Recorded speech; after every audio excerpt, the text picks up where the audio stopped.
Hello, and welcome to SMS Marketing Tutorials. This video demonstrates how to set up an autoresponder campaign. Log into your account using your username and password. Once you log in, you'll be directed to the dashboard.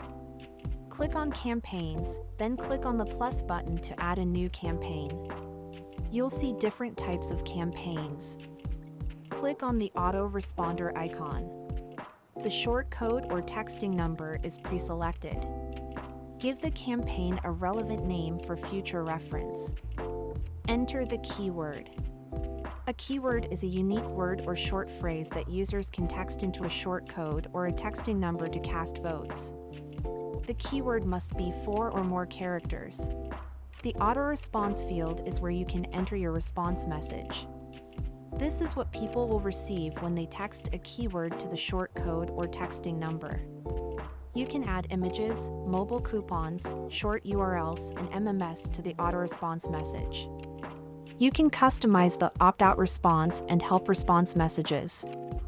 Click Save to save the campaign. Now, let's test the campaign.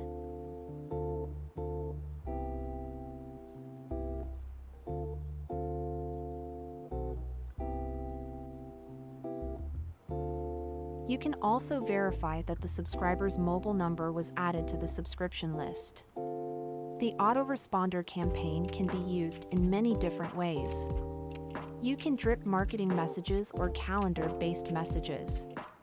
You can also set up recurring messages.